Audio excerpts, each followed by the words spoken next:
मैं हूं प्रियंका संभव और आप देख रहे हैं मनी 9। ये है TV9 नेटवर्क की मल्टीलिंगुअल पर्सनल फाइनेंस वेबसाइट। और आज मैं आपसे बात करने वाली हूं दुनिया के 8वें अजूबे के बारे में। हम निवेश की ही बात कर रहे हैं, लेकिन इसमें भी एक 8वां अजूबा है। और ये 8वां अजूबा जो है, जिससे हमारा परिचय करवाया था एल्बर्ट आइंस्टाइन ने। एल्बर्ट आइंस्टाइन का कहना है कि जो इस 8वें अजूबे को समझता है, और ये 8वां अजूबा क्या है?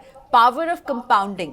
जो इसे समझता है वो इसे कमाता है, और जो नहीं समझता है वो गंवाता है। लेकिन मैं नहीं चाहूंगी कि आप इसे गंवाएं, इसीलिए आज पावर ऑफ कंपाउंडिंग को डिटेल में समझते हैं, इसकी ताकत को समझते हैं, कैसे ये आपके पैसे से आपको और पैसा कमाकर दे सकता है। तो इस पर बात करने के लिए आज मेरे साथ है कंप्लीट सर्कल कंसल्टेंट के को-फाउंडर गुरमीत चड्ढा।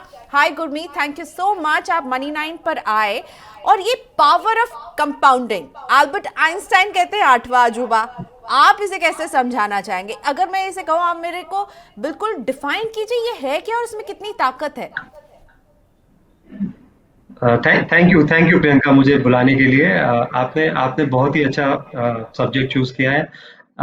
बड़ी सिंपल लैंग्वेज में पावर ऑफ कंपाउंडिंग अगर मैं बोलूं तो ये है इंटरेस्ट पे इंटरेस्ट, ब्याज पे ब्याज, जिसे हम हिंदी में चक्रवृद्धि ब्याज भी कहते हैं।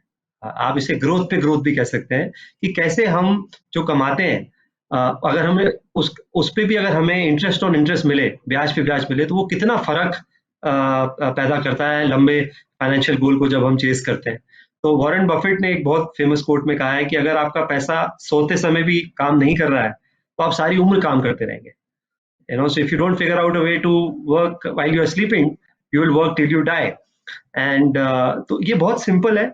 और हमें बस ये इंश्योर करना है कि जो भी हम कमा रहे हैं, हमें उस कमाई पे भी कमाई हो। इसे इसे चक्रवर्ती ब्याज कहते हैं हिंदी में। आपको फायदा कंपाउंडिंग का होता है, यानी क्या होता है कि आप जो पैसे निवेश करेंगे उस पर जो ब्याज लगेगा उस पर आपको ब्याज मिलेगा, फिर निवेश प्लस ब्याज, उस पर फिर ब्याज मिलेगा। तो ये है कंपाउंडिंग। अब मैं चाहूंगी गुरमीत, आपने मुझे जो एक इलस्ट्रेशन के जरिए समझाया था कि ये काम कैसे करता है, अगर हम एग्जाम्पल्स के साथ समझें तो मुझे लगता है ज्यादा समझ में आएगा कि मेरा पैसा कैसे बढ़ने वाला है। बिल्कुल, बिल्कुल, मैं आपको 2 उदाहरण दूँगा। एक टाइम का दूँगा कि जल्दी स्टार्ट करने से क्या फ़र्क पड़ता है, और एक सिंपल ब्याज और कंपाउंडिंग में क्या फ़र्क है, उसका भी उदाहरण दूँगा। तो मान लीजिए 2 दोस्त हैं, अजय और संजय, और दोनों की 20 साल में लेट्स से नौकरी लगती है। जो अजय है वो ₹5000 निवेश शुरू कर देता है जैसे ही उसकी जॉब लगती है, 20 साल में ही, और 35 साल तक वो ₹5000 प्रति माह निवेश करता है, और लेट्स से 12% का उसे रिटर्न मिलता है, दर मिलती है। दूसरा दोस्त 35 साल में रियलाइज करता है कि वो सेविंग नहीं कर पाया, काफी खर्चे करता है शुरू में, और कहता है मैं मेकअप करने के लिए करता हूँ, अब इसको मैं 12,000 करता हूँ 5,000 की जगह, और वो रिटायरमेंट तक, मतलब 65 साल अगर हम लेट्स से रिटायरमेंट ले ले, तो 65 साल तक इन्वेस्ट करता है। तो अजय 20 से 35 मतलब 15 साल इन्वेस्ट करता है सिर्फ ₹5,000 प्रति माह। और जो उसका दोस्त है, वो 35 से 65 साल मतलब आप 30 साल इन्वेस्ट करता है, डबल से भी ज़्यादा इन्वेस्ट करता है ₹12,000 में ही। अब आप हैरान हो जाएँगे ये देख के कि दोनों के पास जो फाइनल वैल्यू आएगी, वो कंपाउंडिंग की वजह से कितना फ़र्क हो जाएगा, वो आप देखेंगे। तो जो अजय है, उसका लगभग-लगभग 36 साढ़े 36 लाख रुपए का कॉर्पस हो जाएगा, जबकि उसने सिर्फ 15 साल निवेश किया और ₹5,000 किया। और जो उसका दोस्त है, वो 30 साल तक निवेश किया, ढाई गुना ज़्यादा निवेश किया, ₹12,000, और उसका जो वैल्यू आएगा वो करीबन-करीबन साढ़े 32 लाख आएगा। तो मोटा-मोटा करीबन-करीबन 4 लाख का फ़र्क हो जाता है प्रियंका। आप देखिए कि छोटी रकम से शुरू की है, अजय ने 5,000 से शुरू की है, लेकिन वो ज्यादा कॉर्पस इकट्ठा कर पाए। और वहीं संजय ने जो है वो बड़ी रकम की, क्योंकि वो मेकअप करना चाहते थे। तब भी देखिए फर्क 4 लाख का दोनों के बीच में क्लियरली दिख रहा है। तो मुझे ये बताइए गुरमीत कि जब सिंपल इंटरेस्ट और कंपाउंड इंटरेस्ट को हम कंपेयर करते हैं, तो हमें ये दिख रहा है कि आपको जो है ज्यादा समय देना होगा, ज्यादा अमाउंट दें ये जरूरी नहीं है, बस कंसिस्टेंटली आप एक इन्वेस्टमेंट को जारी रखें इज मोर इम्पोर्टेंट। बिल्कुल, बिल्कुल ठीक बोला आपने, डिसिप्लिन ज़्यादा इम्पोर्टेंट है। आप देखिए अजय ने क्योंकि 20 साल में चालू कर दिया था, उनको 45 साल तक उसका बेनिफिट हुआ। जो उनके मित्र थे उन्होंने 35 में चालू किया, उनको 30 साल लगे। तो 30 और 40 में उन्होंने अमाउंट डबल भी किया तो भी वहां तक नहीं पहुंच पाए। तो टाइम जो है वो बहुत अंडर अप्रिशिएटेड एस्पेक्ट है इन्वेस्टमेंट का। हम हमेशा रिटर्न पे फोकस करते हैं। सबसे इंपॉर्टेंट एलिमेंट जो है वो समय है, और समय ही आपको कंपाउंडिंग देता है और मैजिक क्रिएट करता है। अब आप सिंपल और अगर कंपाउंडिंग की बात करें, फर्क देखिए, मान लीजिए आप 1 लाख रुपए निवेश करते हैं और एक जगह आपको 10% सिंपल ब्याज मिल रहा है, एक जगह आपको 10% कंपाउंडिंग मिल रहा है। मतलब पहले साल जब 110 हो जाता है तो फिर 110 पे ब्याज आएगा, तो अगले साल 121 हो जाएगा, फिर 121 पे 10% आएगा तो 133 हो जाएगा, तो ऐसे बढ़ता है। तो उसमें अगर आप फर्क देखेंगे, अगर 10 साल तक के लिए आप 1 लाख रुपए छोड़ दें तो सिंपल ब्याज में वो 2 लाख रुपए होता है। मतलब आपने 10,000 रुपए आपका हर साल बढ़ा, तो 10 इंटू 10 आपका लाख रुपए बढ़ गया। लेकिन अगर आप उसको कंपाउंडिंग करते हैं तो लाख रुपए का 2,30,000 हो जाता है। तो 10% ब्याज भी सेम है, लेकिन अगर सिंपल और कंपाउंडिंग में आप फर्क देखेंगे तो उसमें भी आपका जो फाइनल रकम है उसमें 30,000 रुपए का फर्क आ जाता है।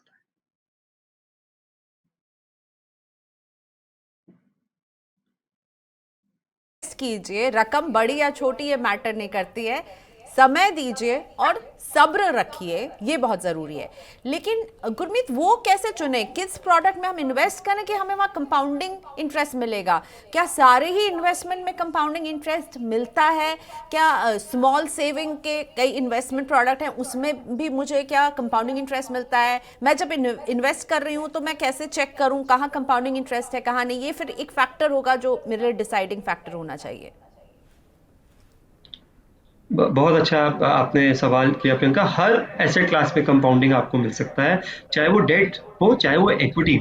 आप जैसे अगर आप डेट म्यूचुअल फंड लेते हैं तो उसमें आप देखेंगे आपको कंपाउंडिंग इम्पैक्ट मिलता है। अगर आप मान लीजिए एक आप 10,000 रुपए लेट से इन्वेस्ट करते हैं, 8%, 7-7.5% लेट से अगर आप ब्याज दर लेते हैं, एवरेज कभी ऊपर जाता है कभी नीचे जाता है।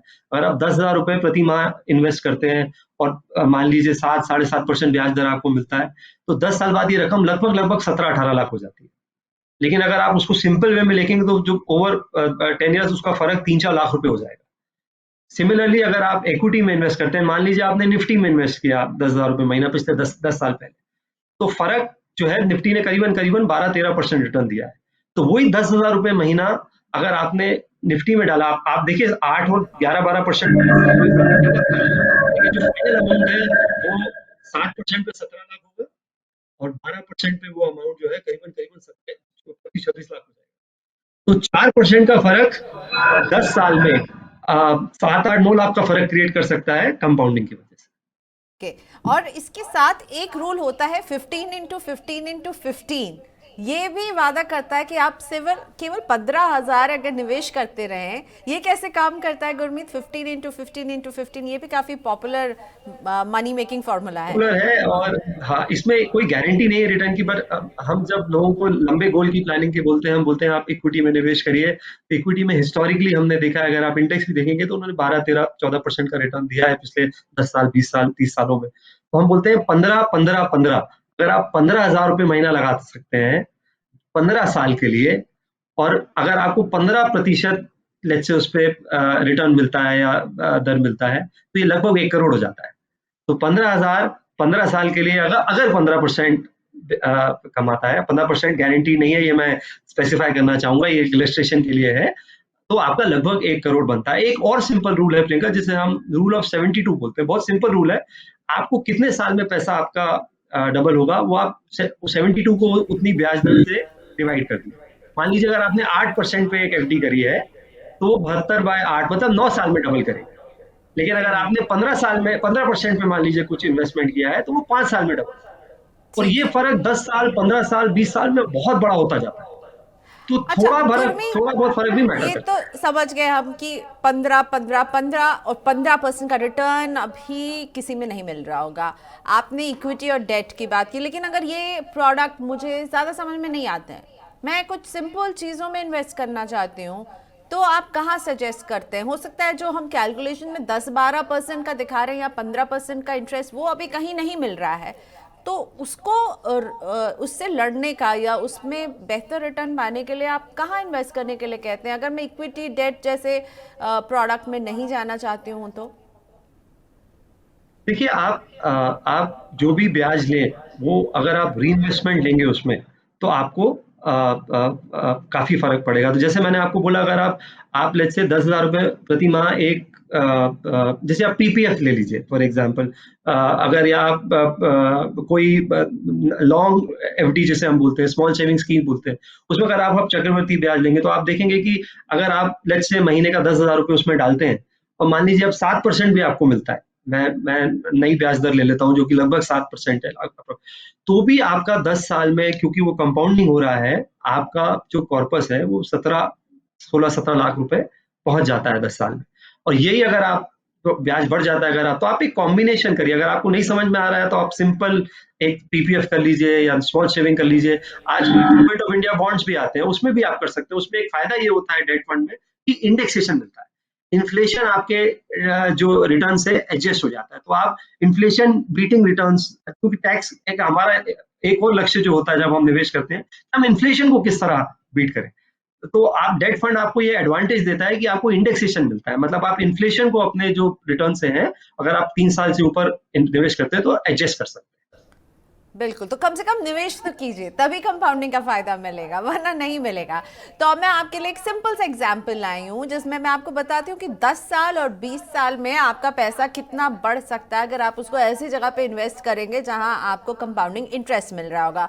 तो 10 साल में आप लगाएंगे 10,000 रुपए और आप जो है कुल कमाई कर सकते हैं। आपका जो 10,000 है वो 23 लाख रुपए बन सकता है अगर आप कंटिन्यूसली कंसिस्टेंटली निवेश करते रहें और आपको कंसिस्टेंटली 12% का रिटर्न मिलता रहे। और यही 10,000 अगर आप 20 साल तक लगाएंगे, माफ कीजिएगा, तो आप कुल जो है 98 लाख जो है वो अर्न कर रहे होंगे। तो इसलिए पैसे को काम पर लगाइए। गुरमीत ने शो के शुरुआत में ही कहा था, अगर पैसे को भी काम पर नहीं लगाएंगे तो आपको लंबे समय तक काम करते रहना पड़ेगा। Thank you so much Gurmeet. आखिरी में रैप अप में पावर ऑफ कंपाउंडिंग की ताकत के लिए आप क्या कहना चाहेंगे? मेरे हिसाब से ये सबसे बड़ी ताकत है जो हम बेसिक लाइफ में भी इसको यूज कर सकते हैं। आप किसी भी फाइनेंशियल प्लानिंग के लिए यूज कर सकते हैं। हम इसको आप लाइफ में आप देखिए, अब कहते हैं पिच पर रहना बहुत, जैसे क्रिकेट की लैंग्वेज में कहते हैं पिच पर रहना बहुत जरूरी है। रन आते हैं, जब आप लंबा रुकते हैं तो रन ज्यादा आते हैं। इन्वेस्टमेंट भी वैसे ही है, समय पे ज्यादा फोकस करिए, डिसिप्लिन पे ज्यादा फोकस करिए। अगर आपकी नॉलेज भी कम है, आपके पास समय भी कम है आपको, लेकिन अगर आप उसको टाइम देंगे और डिसिप्लिन देंगे, एक छोटी शुरुआत से आप अपने जीवन में बहुत बड़ा फर्क ला सकते हैं।